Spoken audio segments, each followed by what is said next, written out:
Passionis News.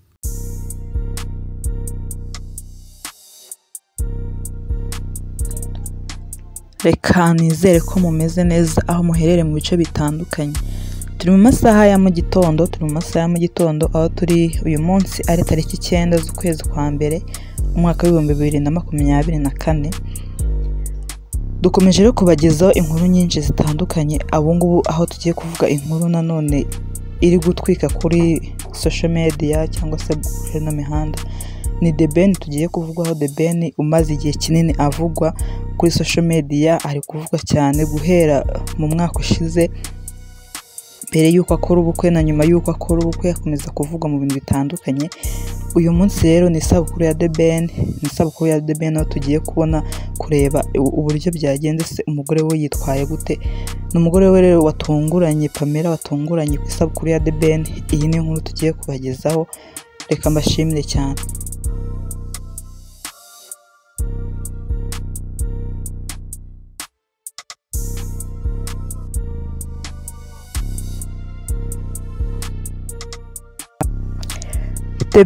The Ben uyu munsi yagize isabukuru, aho uyu munsi ari isabukuru ya The Ben, anniversaire ya The Ben, aho rero umugore we yatunguranye cyane, agira ati afata video ari kumwe na The Ben, ubona ko bameze neza, basohotse bari kurya ibigori, ubona ari abantu nyine bakundana.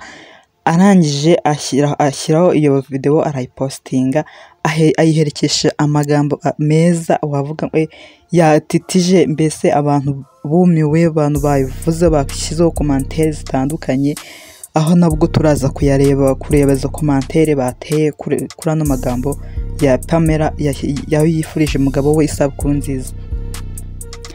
Pamela yagize ati happy birthday my beautiful hubby wabi, ashyiraho agatima. Arangije aravuga ati heaven is a place on earth with you. I loving you. Thank you for being my best friend and letting me be myself always in all ways. No one is perfect, but I think you are for me. You are the one I prayed for. I can't wait to grow old with you. I'm so proud of you till infinity, baby. Age grateful Panda B. Ashyiraho agatima. Urabyumva? Tugerageje mu magambo cyase tugerageje mu Kinyarwanda, yavuze ati isabukuru nziza my beautiful, cyangwa se mugabo wanjye mwiza. Aravuga ati uri nk'ijuru kuri nge iyo ndi kumwe nawe. Ijuru nyine, iyo ndi kumwe nawe ubu mbameze nk'uri mu ijuru ku isi. Urumva ayo magambo? Ati nkunda uburyo nkukunda, ati warakoze kumbera inshuti magara, inshuti nziza, warakoze kureka nkaba uwo ndi we uyu munsi ndetse n'igihe cyose.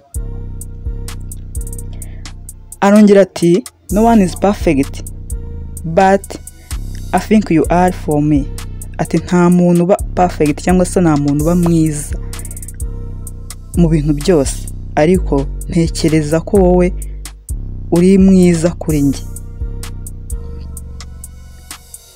Ati you are the one I prayed for. Ati uri umwe nahoze nsengera kera, nahoze nsengera muri bya byifuzo byanjye. Ati ntago ndifuza kubona cyangwa se ntegereje kubona ndimo ndasaza ndi kumwe nawe. Ati ndakwishimira cyane, I'm so proud of you. Ati ndakwishimira cyane kugeza bitarangiye. Ni amagambo meza Pamela yabwiye umugabo we, aho none tugiye kureba muri comment abantu batanze. The Ben rero byamurenza, amaze kubona no magambo byamurenza, arangije avura ibintu byinshi avuga. Aravuga ati I love you heartbeat, ashyiraho imitima 3. Cyakoze kweri, cyakoze. Uru ni urukundo, kuko iyi ni couple guys, iyi ni couple imaze igihe kandi ubona ko baberanye. ubona ko nyine ni urukundo rwa nyarwo, ni urukundo nyakuri, kereka nyuma haje ibindi bitandukanye, ariko urabona ko ni urukundo rwa nyarwo. Turebera muri komenti, umwe yaje aravuga ati do you have a sister? I wanna feel like a tiger. Aramubaza ati ufite umuvandimwe wawe w'umukobwa, ufite umuvandimwe wawe w'umukobwa? Ati ndumva nshaka kwiyumva nk'uko The Ben yiyumva ubu ngubu. Ubona ko ni ibintu bisekeje muri komenti tugiye kureba. Undi yaje aravuga ati isabukuru nziza kuri ni forever hitmaker. Medi nawe noneho aratungurana ahita ashyiraho comment aravuga ati ngo wow, husband and wife. Ubona ko ni ibintu abantu bishimiye, ati wow, husband and wife. Undi nawe yaje aravuga ati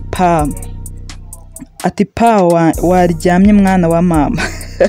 Ubona ko ni ibintu bisekeje, cyangwa se nyine abantu batunguye cyangwa bishimiye nyine amagambo Pamela yavuze ati ubwo yari ari kuvuga Pamela ati waryamye mwana wa mama ko bwije. Anyway, Imana izabubakire. Undi yaje ashyiraho udutima 3.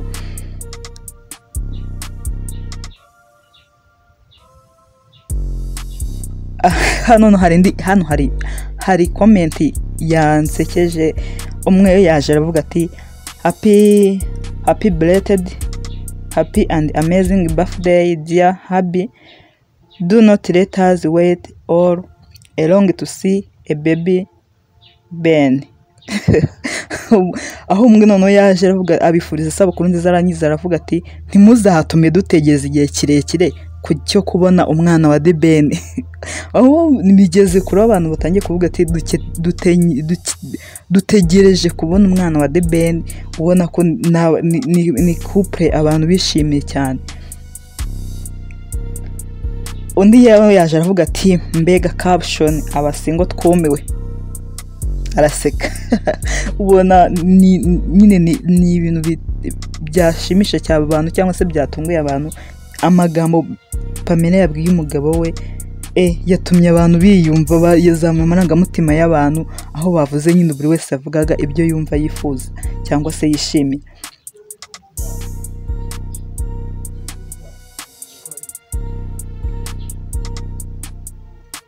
Undi yaje arabavuga ati happy birthday to your husband dear and congratulations to you both. Abifuriza nyine arabashimira cyangwa se ababwira ati congratulations kuri mwese.